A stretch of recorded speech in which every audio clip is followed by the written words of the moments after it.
Hello, कैसे हैं आप लोग। आराध्या एकेडमी पर सभी का स्वागत है। और आज हमारे जो प्राचीन भारत का जो सीरीज चल रही है उसमें आज हम लोग वैदिक सभ्यता या वैदिक काल से पहले का जो घटनाक्रम है हमारा, जिसमें हम मुख्य रूप से पढ़ते हैं कि जो वैदिक संस्कृति थी उसके संस्थापक को लेकर के जो मतभेद हैं, जो डाउट हैं, उनको आज हम क्लियर करेंगे। तो इसलिए इसको एक अलग टॉपिक का नाम हमने दिया है आर्य वैदिक संस्कृति के संस्थापक। आर्यों को लेकर के इतिहासकारों में बहुत सारे मतभेद हैं। आर्य कौन थे, आर्य कहाँ से आए, क्या उत्तर भारत की जो संस्कृति है या उत्तर भारत के जो संस्थापक हैं वे आर्य थे, या हम ये माने कि हम और आप जितने भी हैं सब आर्य के वंशज हैं, क्या हमारे पूर्वज आर्य थे। इन सबको लेकर के बहुत सारे मतभेद हैं, बहुत सारे सवाल भी हमारे मन में रहते हैं, भले ही हम कंपटीशन की तैयारी करते हो या नहीं। तो मैंने प्रयास किया कि आपके इन सवालों के जवाब यहाँ मिले और एग्जाम के पर्पज से भी आपको यहाँ से क्वेश्चन के आंसर भी मिले। तो आज हम इन्हीं आर्यों के बारे में बात करेंगे कि आर्य कौन थे, कहाँ से आए और वे कौन से साक्ष्य हैं इतिहास में हमारे पास, जिनके आधार पर हम ये कह सकते हैं कि भारत में जो वैदिक संस्कृति थी, जो ऋग्वेद काल था, उसके संस्थापक आर्यों को माना जाए या नहीं। तथ्यों और साक्ष्यों के आधार पर इसको हम जानेंगे। तो सबसे पहले आर्यों का परिचय कर लेते हैं कि आर्य थे कौन। तो आर्यों के बारे में महत्वपूर्ण जो दो प्रश्न हैं उनके उत्तर ढूंढेंगे हम हमारे लेक्चर में। पहला ये कि आर्य कौन थे और दूसरा ये कि आर्यों का मूल निवास क्या था, यानी कि आर्य थे कौन, इनकी पहचान क्या थी और ये कहाँ से आए, मूल निवास कहाँ से था। क्योंकि ऐसा माना जाता है कि आर्य जो है वो एक ही स्थान पर कहीं थे, बाद में इनकी अलग अलग शाखाएं अलग अलग कारणों से जगह जगह गई, जिसकी वजह से इन्होंने नई नई संस्कृतियों का जन्म हुआ, जिससे और आज भी आर्य विभिन्न स्थानों पर दुनिया के विभिन्न क्षेत्रों में दिखाई दे जाते हैं। उनके जो वंशज हैं वो आज भी दिखाई देते हैं और उनमें कई समानता भी दिखाई देती हैं नस्लीय आधार पर। ठीक है, तो इन दो बातों को हम लोग इसमें ढूंढेंगे, इन प्रश्न इनके आंसर हम हमारे लेक्चर में ढूंढने का प्रयास करेंगे। देखिए, सिंधु सभ्यता के पतन के बाद भारत के विभिन्न भागों में भिन्न भिन्न संस्कृतियों का उदय हुआ, जिसमें आर्य सभ्यता सबसे महत्वपूर्ण है। जिसे यहाँ पर आर्य सभ्यता कहा गया है, वास्तव में वही वैदिक सभ्यता थी। थोड़ा सा यहाँ बैकग्राउंड पर आपको लेकर के जाएंगे। जब देखिए, जहां पर सिंधु सभ्यता का अंत होता है, जो सिंधु सभ्यता के पतन के बाद की घटनाएं हैं, वे ही वैदिक सभ्यता के आरंभ का आधार है या फाउंडेशन है। तो हमें जहां सिंधु सभ्यता समाप्त होने लगी है, सिंधु सभ्यता की समाप्ति के बाद के जो पुरातात्विक स्रोत हैं वे बहुत कम प्राप्त हुए हैं। क्योंकि जब वो सभ्यताएं समाप्त होने लगती हैं तो उनके द्वारा प्रयोग की गई वस्तुएं और जो साधन है जिनके द्वारा हम उन संस्कृतियों के बारे में जानते हैं, वो भी कम मात्रा में प्राप्त होने लगते हैं। तो हमने देखा सिंधु सभ्यता में कि जब सिंधु सभ्यता चरम पर थी तो उस समय सिंधु सभ्यता से बहुत सारे साक्ष्य मिले हैं पुरातात्विक, क्योंकि लिखित साक्ष्य तो यहाँ मिले नहीं, तो पुरातात्विक साक्ष्य जो मिले हैं उनके आधार पर हमने यह जाना कि हड़प्पा सभ्यता किस समय बहुत उन्नतशील थी और क्या क्या उसकी विशेषताएं थी। लेकिन जैसे जैसे सिंधु सभ्यता का पतन होने लगा, वैसे वैसे हमें ऐसा आभास होने लगा, पुरातात्विक स्रोतों के माध्यम से यह पता चलता है कि फिर से एक ग्रामीण संस्कृति का उदय हो रहा है और पतन के बाद का जो उत्तरवर्ती सिंधु काल है वो काफी गिरी हुई और निम्न अवस्था में है। तो ऐसी स्थिति में पूरे साक्ष्य यहाँ से प्राप्त करना संभव नहीं। यहाँ तक कि सिंधु सभ्यता के पतन के कारणों को लेकर के भी इतिहासकारों में बहुत सारे मतभेद हैं। अब ऐसी स्थिति में सिंधु काल, सिंधु सभ्यता जैसी उच्च स्तरीय नगरीय व्यवस्था, नगरीय संस्कृति, व्यापार पर आधारित संस्कृति का अंत होने के बाद वैदिक सभ्यता के रूप में एक कबीलाई समाज वाली, पशुचारण वाली, घुमंतु प्रजाति की और ग्रामीण पृष्ठभूमि वाली वैदिक सभ्यता का उदय कैसे हुआ और इनके बीच में जो अंतराल था वो कैसे हुआ, ये जानना थोड़ा सा मुश्किल हो जाता है। लेकिन बहुत सारे साक्ष्य जो मिले हैं उन्हीं को आपस में जोड़ करके इतिहासकारों ने इस समय का इतिहास लिखने का प्रयास किया है। तो सबसे पहले यह बताया गया है कि जो वैदिक सभ्यता है, इस वैदिक सभ्यता की स्थापना किसने की और वे कौन लोग थे जिन्होंने वैदिक सभ्यता की स्थापना की, उनके बारे में बताया जा रहा है। तो सामान्य मत यह है कि वैदिक सभ्यता की स्थापना करने वाले लोग जो थे वे आर्य थे और इन आर्यों ने ही पहले ऋग्वैदिक काल और बाद में उत्तर वैदिक काल की स्थापना की। ठीक है। तो सिंधु सभ्यता के पतन के बाद भारत के भिन्न भिन्न स्थानों में भिन्न संस्कृतियों का उदय हुआ, जिनमें आर्य सभ्यता सबसे महत्वपूर्ण थी। और आर्यों की सभ्यता की जानकारी वेदों से होती है। ठीक है, वेद में ऋग्वेद, सामवेद, अथर्ववेद, यजुर्वेद, ये सारे वेद आएंगे, आगे हम बताएंगे इनके बारे में, वैदिक साहित्य के बारे में। तो आर्यों की सभ्यता की जानकारी क्योंकि वेदों से होती है, इसीलिए आर्यों की इन सभ्यता को हम वैदिक सभ्यता के नाम से जानते हैं। तो यहाँ पर जान लीजिए कि आर्य सभ्यता को ही हम वैदिक सभ्यता कहते हैं, और वो इसलिए हम कहते हैं क्योंकि इनके बारे में जो भी जानकारी हमें मिली है वो वेदों से ही मिली है। ठीक है, अब यहाँ पर पहला जो पॉइंट हम क्लियर करेंगे कि ये आर्य थे कौन। देखिए, मार्टिमर व्हीलर ने ये माना है कि हड़प्पा सभ्यता के पतन का जो कारण था वह बाह्य आक्रमण था, और इसके लिए इन्होंने मोहनजोदड़ो से प्राप्त नर कंकालों के ढेर को आधार बनाया।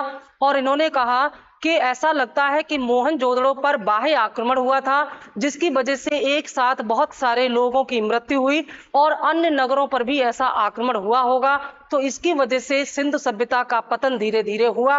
और ये मानते हैं इतिहासकार कि ये जो आक्रमणकारी थे ये कोई और नहीं थे बल्कि आर्य ही थे।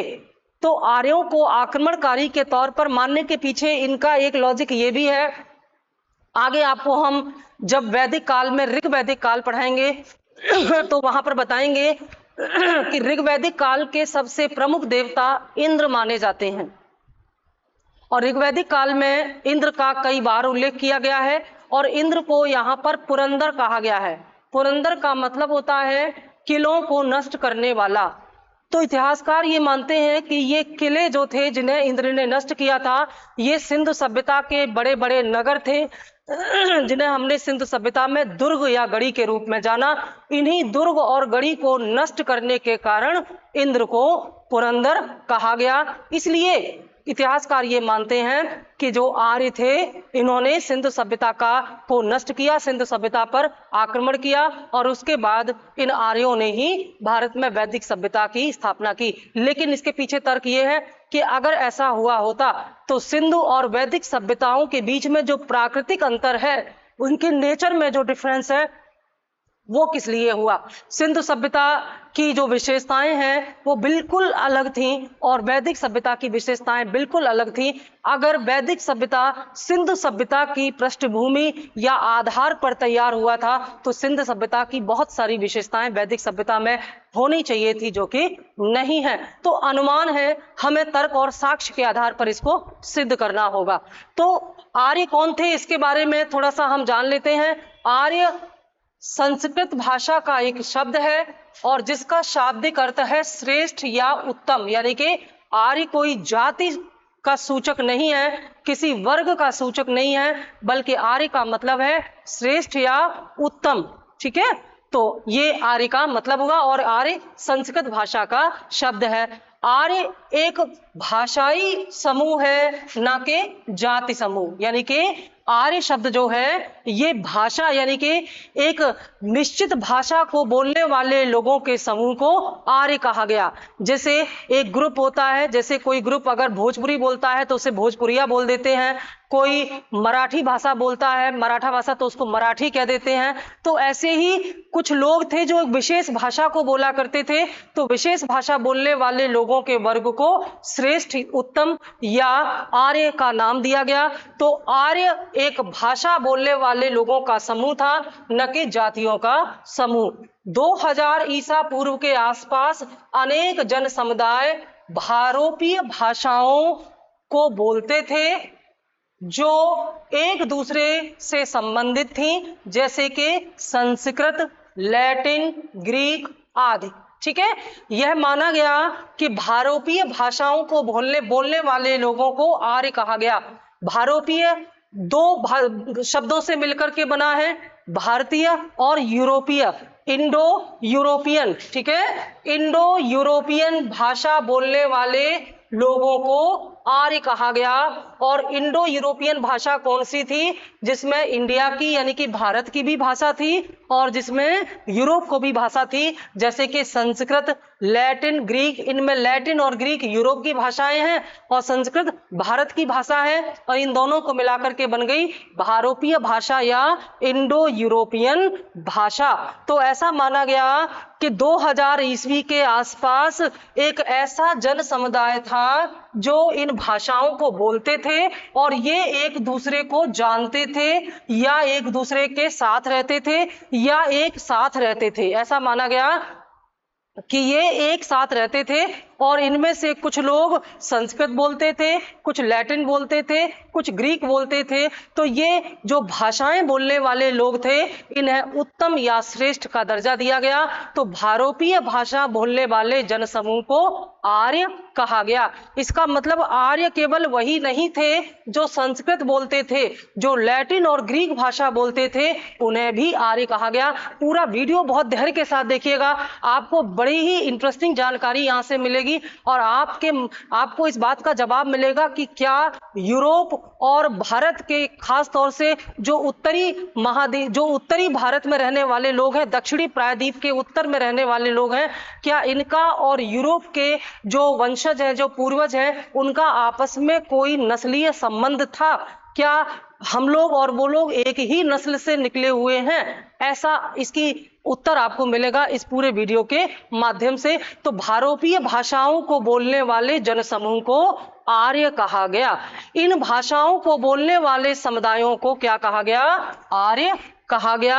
आरंभ में ये जन समुदाय साथ साथ रहते थे, किंतु बाद में एशिया एवं यूरोप के विभिन्न भागों में जाकर बस गए। यानी कि पहले ये सभी भाषाएं बोलने वाले जो लोग थे वो एक साथ रहा करते थे और इतिहासकारों ने इसको सिद्ध करने के लिए इन भाषाओं की आपस में समानता निर्धारित की है। जैसे ये कहते हैं कि संस्कृत भाषा, लैटिन भाषा, अंग्रेजी भाषा और जर्मन भाषा में आपस में काफी समानता है। उदाहरण के लिए इन्होंने बताया कि पिता को संस्कृत में पितृ कहते हैं, पिता को संस्कृत में पितृ कहते हैं। इसको लैटिन भाषा में पिता को पैटर कहते हैं, जर्मन भाषा में पिता को विटर कहते हैं और अंग्रेजी भाषा में पिता को फादर कहते हैं। और इतिहासकारों का मानना है कि ये सभी शब्द जो हैं वो पितृ यानी कि संस्कृत शब्द से निकले हैं, इसलिए संस्कृत से निकली हुई ये यूरोपीय भाषाएं भारोपीय भाषाओं के रूप में जानी गई। और ये समानता इसलिए है क्योंकि एक समय ऐसा था जब इन भाषाओं को बोलने वाले ये लोग एक साथ रहा करते थे। जैसे आज इंग्लिश और हिंदी बोलने वाले लोग एक साथ जब रहते हैं तो एक तीसरी भाषा का जन्म हो चुका है जिसे हम हिंग्लिश कहते हैं। अभी तो ये मजाक की बात लगती है, लेकिन जल्दी ही हिंग्लिश एक भाषा के रूप में होगी जिसमें हिंदी और इंग्लिश के मिले जुले रूप आप देखेंगे। जैसे मैंने एक बच्चे को देखा, वो बोल रहा था कंप्यूटरवा। तो कंप्यूटरवा क्या है? कंप्यूटर अंग्रेजी शब्द है, बाकी हमारी स्थानीय भाषा मिलाकर के कंप्यूटरवा बन गया। तो ऐसे ही बहुत सारे जो शब्द हैं दो भाषाओं को मिलाकर के मिक्स शब्द, हाइब्रिड वर्ड जिनको हम बोलते हैं, उस तरह की एक तीसरी भाषा जन्म ले लेती है। तो कहने का मतलब है कि संस्कृत के साथ साथ कई यूरोपीय भाषाएं एक साथ बोली जाती थी, इसीलिए इन भाषाओं में समानता देखी जाती है और इन भाषाओं को बोलने वाले लोगों को आर्य कहा गया। पहले ये आर्य एक समुदाय के रूप में एक साथ रहते थे, लेकिन बाद में इनमें से कुछ एशिया में चले गए, कुछ यूरोप के अलग अलग भागों में चले गए और वहां जाकर इन्होंने विभिन्न सभ्यताओं का विकास किया। यानी कि ये जो आर्य थे ये एक स्थान पर रहने के बाद जब अलग अलग हुए, क्यों अलग अलग हुए? क्योंकि बहुत सारी समस्याएं जैसे जलवायु संबंधी समस्या, प्राकृतिक समस्या या रोजगार की तलाश में या अन्य चुनौतियों के कारण जब ये वहां से पलायन हुए तो अलग अलग स्थानों की तरफ, कोई पूर्व में गया, कोई पश्चिम में गया, कोई दक्षिण में गया। तो ऐसे ही आर्यों का एक समूह यूरोप की तरफ गया और दूसरा समूह एशिया की तरफ आया और इन्होंने जहां जहां गए वहां अलग अलग सभ्यताएं बनाई, संस्कृति या समाज का निर्माण किया, जिससे नई नई संस्कृतियों का जन्म हुआ। इन्हीं में आर्यों की वह शाखा जो भारत में आई, खास तौर से पश्चिमोत्तर भारत में आई और यहाँ रह करके उन्होंने एक समाज और एक सभ्यता बनाई जिसे हम वैदिक सभ्यता या वैदिक संस्कृति के रूप में जानते हैं। तो आर्यों की वह शाखा जिसने भारत में आकर के एक सभ्यता का निर्माण किया, उन्हें हम वैदिक आर्य के नाम से जानते हैं और उस संस्कृति को हम वैदिक संस्कृति के नाम से जानते हैं। भारोपीय भाषा बोलने वाली एक शाखा जो संस्कृत भाषा बोलते थे, यह भारत आए, जिन्हें आर्य कहा गया। ठीक है, यहां तक समझ में आ गया सबको? आगे बढ़ते हैं। अब यहां पर ये तो समझ में आ गया कि भाई आर्य भारोपी भाषा बोलने वाले लोगों के समूह थे जो कि एक स्थान पर रहते थे, बाद में अलग अलग जगह चले गए। तो जहां जहां गए वहीं के पर्यावरण और प्रकृति के अनुसार इन्होंने अपनी अपनी सभ्यताएं बनाई और वहीं के होकर के ये बसे और उन सभ्यताओं को इन्होंने बसाया। लेकिन एक सवाल अभी भी मन में आता है कि आर्यों का मूल निवास स्थान कहाँ था, यानी कि आर्यों की उत्पत्ति कहाँ से हुई? गए तो अलग अलग, लेकिन वो कौन सी जगह है जहां पर ये एक साथ रहा करते थे और वहीं से फिर अलग अलग स्थानों को इन्होंने पलायन किया? उसके बारे में अलग अलग मत, अलग अलग राय हैं, तो उनके बारे में बहुत बढ़िया से जानिएगा।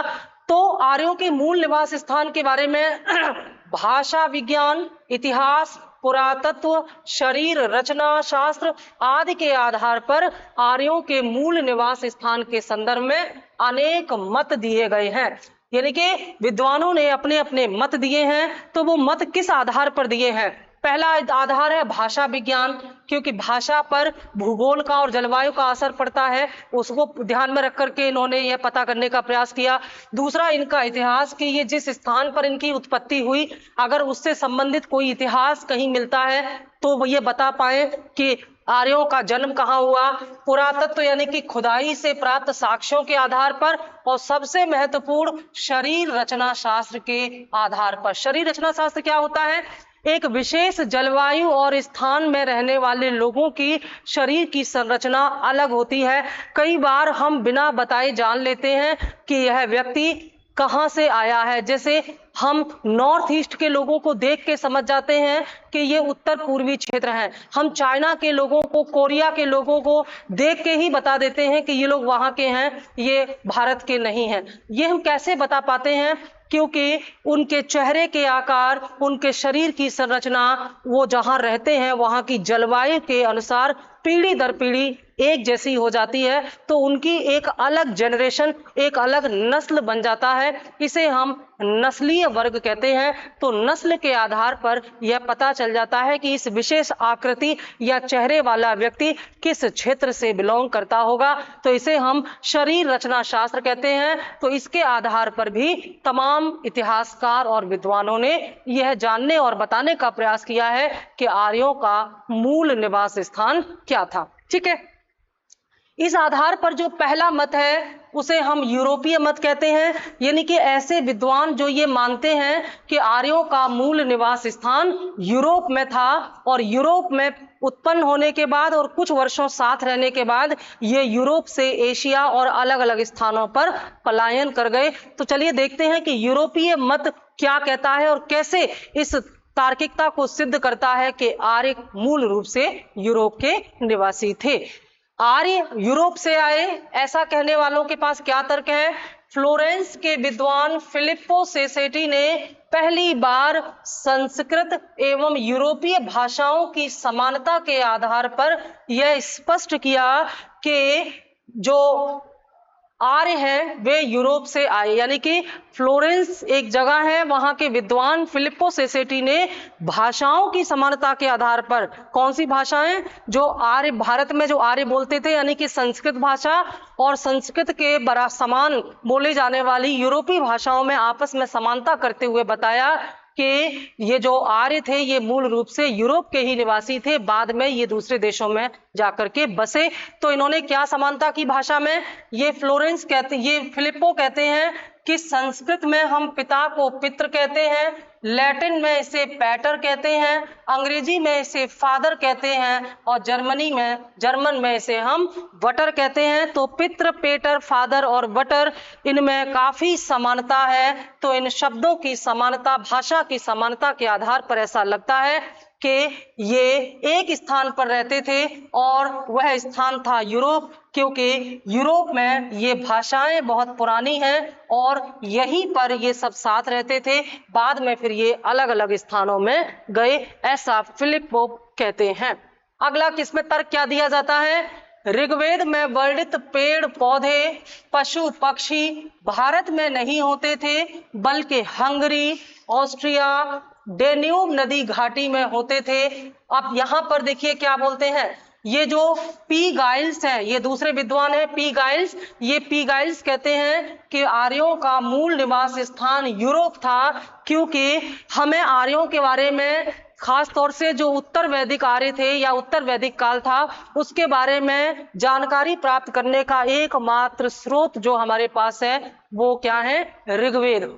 तो ऋग्वेद में जो पेड़ और पौधे के बारे में जानकारी दी गई है, उनमें से कई पेड़ पौधे और कई पशु पक्षी ऐसे हैं ऋग्वेद में लिखे हुए जो भारत में उस समय नहीं पाए जाते थे, बल्कि उस तरह के पेड़ पौधे और पशु पक्षी हंगरी में, ऑस्ट्रिया में पाए जाते थे। डेन्यूब नदी घाटी में पाए जाने वाले पौधे और पशु पक्षी का जिक्र अगर ऋग्वेद में मिलता है तो इसका मतलब है कि जो आर्य थे उनका मूल निवास स्थान कहाँ हो सकता है? यूरोप में हो सकता है, ऐसा पी गाइल्स ने बताया। और इस तर्क में काफी दम दिखाई देता है, क्योंकि इतिहास में जो साक्ष्य हैं वो बहुत महत्वपूर्ण होते हैं। तो ऋग्वेद में वर्णित पेड़ पौधे और पशु पक्षी की समानता डेन्यूब नदी घाटी से करते हुए इन्हें यूरोप का मूल निवासी माना गया।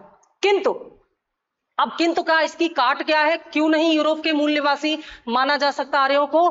क्योंकि यूरोपीय भाषा में ऋग्वेद कालीन कोई ग्रंथ नहीं मिलता, यानी कि जैसे ऋग्वेद है उसी के समकालीन या उसके जैसा यूरोप में कोई ग्रंथ नहीं मिलता, इसलिए इस सत्यता की प्रामाणिकता सिद्ध नहीं की जा सकती। जैसे ऋग्वेद में तो इन पशु पक्षी का जिक्र मिलता है, इन पेड़ पौधों का जिक्र मिलता है जो भारत में नहीं थे, लेकिन यूरोप के किसी ग्रंथ में ऋग्वेद के बारे में कोई जानकारी नहीं मिलती। तो हम ये कैसे मान लें कि ऋग्वेद से संबंधित सभ्यता या आर्यों का मूल निवास स्थान यूरोप रहा होगा? अगर ये आर्य यूरोप के ही मूल निवासी थे तो यूरोप के किसी न किसी साहित्य में ऋग्वेद की चर्चा जरूर होती। ठीक है, तो यूरोपीय मत यहाँ कमजोर पड़ता हुआ दिखाई देता है। अब दूसरा मत क्या है इसमें कि क्या आर्य मध्य एशिया के निवासी थे? अगला मत यह है कि शायद यूरोप नहीं तो मध्य एशिया से आए हो, मध्य एशिया में साथ साथ रहते हो, वहां से कुछ आर्य यूरोप चले गए और कुछ भारत आ गए। तो इनके बारे में क्या मत है देख लेते हैं। ये जो नाम है इतिहासकारों के ये जरूर देखिएगा, जैसे फिलिप ने जो माना है, दूसरा है जैसे जो फिलिप ने डेन्यूब नदी घाटी को माना है, पी गाइल्स ने दूसरी जगह माना है, यूरोप को माना है, और ये जो है दूसरे नाम है हमारे प्रोफेसर मैक्स मूलर, इन्होंने मध्य एशियाई। तो इतिहासकारों के नाम और क्षेत्र को आपस में जोड़ करके जरूर देखिएगा। मैक्स मूलर क्या कहते हैं? मैक्स मूलर ने ऋग्वेद एवं यूनानी ग्रंथ जेद अवेस्ता, याद रखना, यूनानी ग्रंथ जेद अवेस्ता और वैदिक ग्रंथ ऋग्वेद दोनों एक समय के ही माने जाते हैं, समकालीन माने जाते हैं। ठीक है, तो मैक्स मूलर कहते हैं कि ऋग्वेद और यूनानी ग्रंथ जेद अवेस्ता की समानता के आधार पर ऐसा लगता है कि आर्य मध्य एशिया से ही भारत आए थे। यूनान कहाँ पड़ता है? मध्य एशिया में पड़ता है। तो यूनानी ग्रंथ जेद अवेस्ता और वैदिक ग्रंथ ऋग्वेद के बीच में जो समानता है उनसे ये ठोस तर्क दिया है। और आपको बता दें कि जो निष्कर्ष है वो भी यही कहता है कि शायद जो आर्य थे उनका मूल निवास स्थान मध्य एशिया से ही था और ये मध्य एशिया से धीरे धीरे अलग अलग स्थानों पर गए। ठीक है, तो इस तर्क को याद रखेंगे। आर्यों के प्राचीनतम अभिलेख, एक दूसरा तर्क क्या देते हैं मैक्स मूलर के जो आर्य थे वे मध्य एशिया के मूल निवासी थे। ये कहते हैं कि आर्यों के प्राचीनतम अभिलेख जो कि मध्य एशिया से मिला है, ये प्रश्न बहुत पूछा जाता है, आर्यों का प्राचीनतम अभिलेख मध्य एशिया से ही मिला है और मध्य एशिया से ही प्राप्त होने वाले एक अभिलेख जिसे हम बोगज कोई अभिलेख कहते हैं। ये बोगज कोई अभिलेख 1400 ईसा पूर्व पुराना है और इस बोगज कोई अभिलेख में अनेक वैदिक देवताओं का वर्णन मिलता है, जैसे कि मित्र, वरुण, इंद्र आदि का वर्णन मिलता है। तो जरा सोचिए, 14 ईसा पूर्व पुराने एक अभिलेख जो कि बोगज कोई से मिलता है और यह बोगज कोई मध्य एशिया में है और इस बोगज कोई अभिलेख में उन देवताओं का वर्णन है, नाम है जो कि ऋग्वेद में भी हैं। तो ऋग्वेद और जेद अवस्था में एक जैसे नाम वर्णित होने के कारण ये एक बहुत ही महत्वपूर्ण साक्ष्य है कि जो आर्य थे वो मूल रूप से मध्य एशिया के ही निवासी थे। मैक्स मूलर का नाम याद रखिए, पूछा गया है प्रश्न।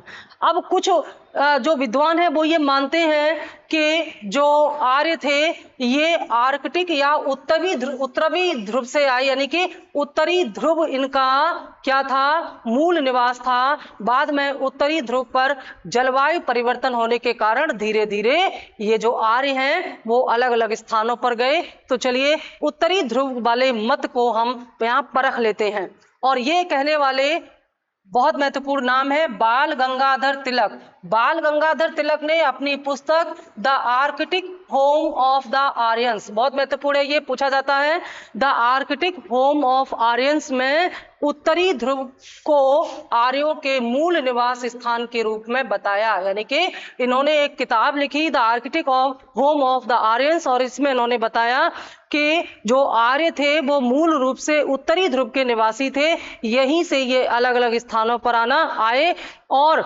इसके लिए ये बताते हैं कि जिस तरह के मौसम और जलवायु की व्याख्या ऋग्वेद में की गई है वो उत्तरी ध्रुव से ही संबंधित है। इसके अलावा इन्हीं बाल गंगाधर तिलक के अनुसार ऋग्वेद एवं अवेस्ता, ये कहते हैं कि ऋग्वेद और यूनानी ग्रंथ अवेजेद अवस्था में जिस भौगोलिक साक्ष्य या भौगोलिक स्थिति का वर्णन किया गया है वह उस तरह की परिस्थितियां उत्तरी ध्रुव में ही पाई जाती हैं।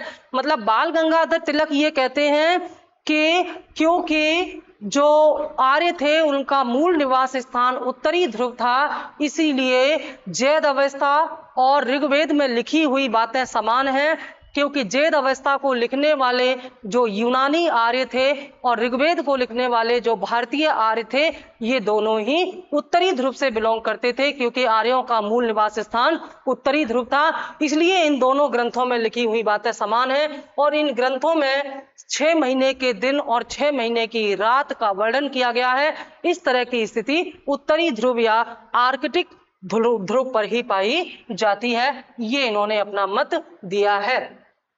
अब अगला मत है कि क्या आर्य भारत के ही निवासी थे।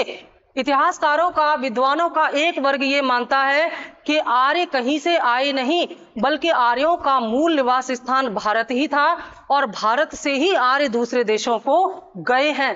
तो इन्होंने भारत को आर्यों का मूल निवास क्यों माना है? इसमें मुख्य नाम किसका है? स्वामी दयानंद सरस्वती का। स्वामी दयानंद सरस्वती ने अपनी पुस्तक सत्यार्थ प्रकाश में तिब्बत को आर्यों का मूल निवास माना, जो भारतीय उपमहाद्वीप से साम्यता रखता है। आप जानते हैं कि तिब्बत जो है वो पहले ब्रिटिश काल में भारतीय उपमहाद्वीप का ही पार्ट था, बाद में इसको एक अलग देश बनाया गया। तो स्वामी दयानंद सरस्वती ने अपनी पुस्तक सत्यार्थ प्रकाश में यह बताने का प्रयास किया है कि आर्यों का मूल निवास स्थान तिब्बत था और तिब्बत भारतीय उपमहाद्वीप में पड़ता है, इसलिए यह माना जाना चाहिए कि भारत के मूल निवासी थे, आर्य कहीं से आए नहीं थे। और ऋग्वेद में वर्णित भौगोलिक स्थिति, यानी कि ऋग्वेद में जिस भौगोलिक स्थिति की जानकारी दी गई है वह सप्त सैंधव प्रदेश में पाई जाती है। आपको हम वैदिक सभ्यता का विस्तार, जब भौगोलिक विस्तार पढ़ाएंगे ऋग्वेद का, तो बताएंगे कि ऋग्वेद जो है, देखिए जो वैदिक काल है उसे दो भागों में बांटा गया है, उत्तर वैदिक, पूर्व वैदिक काल और उत्तर वैदिक काल। तो पूर्व वैदिक काल को ही ऋग्वैदिक काल कहते हैं। तो पूर्व वैदिक काल या ऋग्वैदिक काल का जो समय है वो 1500 ईसा पूर्व से 1000 ईसा पूर्व से 600 ईसा पूर्व माना जाता है, ठीक है। और 1000 ईसा पूर्व से 600 ईसा पूर्व के बीच में उत्तर वैदिक काल का समय माना जाता है। तो हम ऋग्वैदिक काल को जब पढ़ेंगे तो 1000 ईसा पूर्व से लेकर के 600 ईसा पूर्व के बीच में ऋग्वैदिक काल में क्या क्या हुआ इसको हम पढ़ेंगे। यहाँ पर यह बताना जरूरी है कि आर्यों ने भारत में जिस स्थान पर अब सबसे पहले अपनी सभ्यता का विकास किया वह स्थान सप्त सैंधव प्रदेश था। और ये सप्त सैंधव क्या है? ये सिंधु और उसकी सहायक नदियां हैं, 7 नदियां हैं। तो सिंधु और उसकी 7 सहायक नदियों का जो प्रवाह क्षेत्र है उसी को सप्त सैंधव कहा जा रहा है। यहाँ पर दयानंद सरस्वती ये कहते हैं कि ऋग्वेद में जिस सप्त सैंधव प्रदेश की का वर्णन किया गया है वह जो है तिब्बत से ही मिलता है और तिब्बत की ही परिस्थितियों को यहाँ पर दिखाया गया है। यह सप्त सैंधव प्रदेश वहीं से बिलोंग करता है, ये सब बताते हैं स्वामी दयानंद सरस्वती। गंगानाथ झा अगला इसमें नाम दिया है गंगानाथ झा का। गंगानाथ झा ये कहते हैं कि आर्य जो थे ये ब्रह्मर्षि देश के निवासी थे। ये प्रश्न बहुत पूछा जाता है। गंगानाथ झा ब्रह्मर्षि देश को या ब्रह्मर्षि प्रदेश को आर्यों का मूल निवास स्थान मानते हैं और ब्रह्मर्षि प्रदेश भारत में ही है। कहाँ है? यह गंगा यमुना दोआब में है। दोआब का मतलब होता है दो आब, आब मतलब पानी यानी कि नदियां, दो मतलब दो नदियों के बीच का क्षेत्र दोआब क्षेत्र कहा जाता है। तो गंगानाथ झा ये कहते हैं कि गंगा और यमुना के बीच का जो क्षेत्र या दोआब है जिसे ब्रह्मर्षि प्रदेश कहा जाता है, यहीं पर आर्यों का मूल निवास है, ऐसा गंगानाथ झा मानते हैं।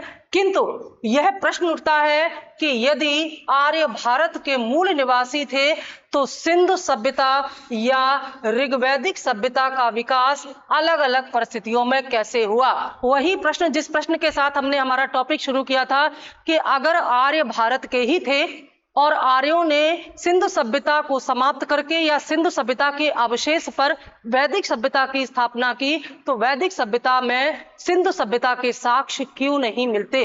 वैदिक सभ्यता और सिंधु सभ्यता के बीच में इतना अंतर क्यों है? उनके नेचर में, उनकी प्रकृति में, उनके रहन सहन में इतना बड़ा अंतर है कि जिससे यह बात समझ में नहीं आती कि वास्तव में आर्य भारत के ही मूल निवासी थे और भारत में ही उन्होंने सिंधु सभ्यता के जो अवशेष थे उस पर वैदिक सभ्यता की स्थापना की होगी। ऐसा समझ में नहीं आता क्योंकि ये तर्कपूर्ण प्रश्न है कि अगर आर्य भारत के ही मूल निवासी थे तो सिंधु और ऋग्वैदिक सभ्यता की जो विकास है वो अलग अलग स्थितियों में क्यों होता दिखाई दिया। बहुत ही महत्वपूर्ण प्रश्न और तर्क है यहाँ पर। अब आता है इसका निष्कर्ष। ये तमाम विद्वानों के मत और राय, तर्क और वितर्क करने के बाद निष्कर्ष क्या निकला, हम क्या समझें कि आर्य कौन थे और कहां से आए, ये जानना जरूरी है। निष्कर्ष ये कहता है, आधुनिक मत के अनुसार आर्यों का मूल निवास स्थान पोलैंड से मध्य एशिया के क्षेत्र तक फैला हुआ था। पोलैंड से मध्य एशिया के क्षेत्र का मतलब क्या हुआ? पोलैंड यूरोप में पड़ता है और मध्य एशिया एशिया के सेंट्रल पार्ट में पड़ता है। तो यानी कि एक भाग जो है, यानी कि हम कह सकते हैं कि पूर्वी या मध्य यूरोप से लेकर के जो मध्य एशिया है इसका जो हिस्सा है, यहाँ पर जो आर्य थे ये इनका मूल निवास स्थान माना जाता है।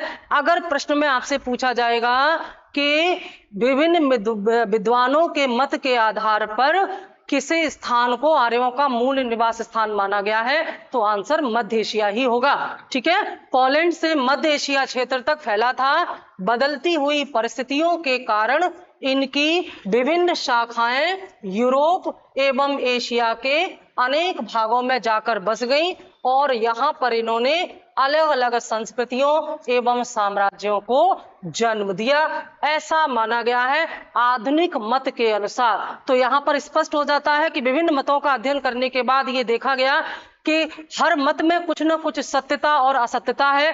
तो एक सामान्य मत ये है कि जो आर्य थे वे वास्तव में पहले एक साथ रहते थे और इनका जो मूल निवास स्थान है वो पोलैंड से लेकर के मध्य एशिया के बीच में था, जो कि पूर्वी यूरोप और मध्य एशिया के बीच का हिस्सा है। वर्षों तक यहाँ साथ रहने के बाद, एक साथ विभिन्न भाषाएं बोलने के बाद इनकी भाषाओं में समानता आई और इनमें नस्लीय समानता आई, यानी कि शरीर रचना के आधार पर भी इस एरिया यानी कि यूरोप के इस क्षेत्र के लोग आर्यों से बहुत ज्यादा मैच करते हैं, खासतौर से जो पश्चिमोत्तर भारत में रहने वाले जो आर्य थे इनके साथ। और उसके बाद विभिन्न जो परिवर्तन हुए, जो परिस्थितियों में परिवर्तन आए, उसके कारण ये आर्यों की शाखाएं विभिन्न उसके कारण इनकी शाखाएं अलग अलग स्थानों पर गईं और अलग अलग स्थानों पर जाकर के इन्होंने विभिन्न समाज, संस्कृति और सभ्यताओं की स्थापना की। और इन्हीं में से इन्हीं आर्यों की एक शाखा ईरान होते हुए भारत आई और ऐसा माना गया कि इन्हीं आर्यों की एक शाखा जो ईरान गई उसके बारे में हमें जेद अवस्था के बारे में जानकारी मिलती है और इन्हीं में से फिर ये जब भारत आए तो ऋग्वेद में इनकी हमें जानकारी मिलती है। तो आर्यों का मूल निवास स्थान मध्य एशिया स्वीकार किया गया है। ये इसका कंक्लूजन था, निष्कर्ष था। अब इस पूरी चीज को पढ़ने के बाद एक बात यहाँ पर स्पष्ट कर लीजिए कि इतना तो तय है कि भारत में आर्यों की जो शाखा आई वो सप्त सैंधव प्रदेश में आकर के बसी और सप्त सैंधव प्रदेश में आकर के इन्होंने कबीलाई समाज के आधार पर अपने कबीले बनाए और इन कबीलों में धीरे धीरे जब स्थायित्व आने लगा तो एक परिवार, एक समाज बना और इसी समाज से फिर एक सभ्यता का उदय हुआ जिसे हम वैदिक सभ्यता पढ़ते हैं। लेकिन यह वैदिक सभ्यता अपने पूर्ववर्ती सिंधु सभ्यता से बिल्कुल अलग थी। तो हमारा अगला टॉपिक वैदिक सभ्यता से रिलेटेड ऋग्वेद का ही होगा और हम वैदिक सभ्यता को दो पार्ट में पढ़ेंगे। पहले पार्ट में हम ऋग्वैदिक काल पढ़ेंगे और दूसरे पार्ट में हम उत्तर वैदिक काल पढ़ेंगे। तो मुझे उम्मीद है कि आपने आज आर्यों के बारे में पूरी तरह से जाना होगा और आपको बहुत सारे उन सवालों के जवाब मिले होंगे कि सिंधु सभ्यता के बाद स्थापित होने वाली वैदिक सभ्यता अपनी सिंधु सभ्यता से इतनी अलग क्यों थी। कोई भी मूलभूत तत्व सिंधु सभ्यता का वैदिक सभ्यता से मैच नहीं करता। और एक चीज और कि जो उत्तर भारतीय नस्लीय समुदाय है और जो दक्षिण भारतीय नस्लीय समुदाय है इनमें एक व्यापक अंतर दिखाई देता है, क्योंकि उत्तर भारतीय जो नस्लीय समुदाय या शरीर संरचना है ये आर्यों से मैच करती है और इसीलिए बहुत सारी समानताएं पूर्वी यूरोपियन क्षेत्रों से, समानताएं शरीर संरचना से भी, संस्कृतियों से भी, धार्मिक ग्रंथों में भी बहुत सारी समानताएं मिलती हैं। जबकि जो दक्षिण भारतीय हैं, जो विंध्य पठार पर हैं, इन्हें हम द्रविड़ कहते हैं, इनमें काफी असमानताएं शरीर संरचना के आधार पर भी मिलती हैं। तो इस तरह से आर्यों के बारे में ये जो बहुत ही विवादित प्रश्न था इसका समाधान काफी हद तक हमें मिल गया। Thank you.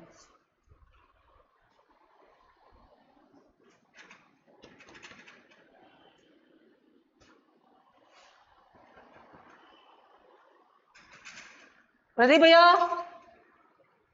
प्रदीप भैया।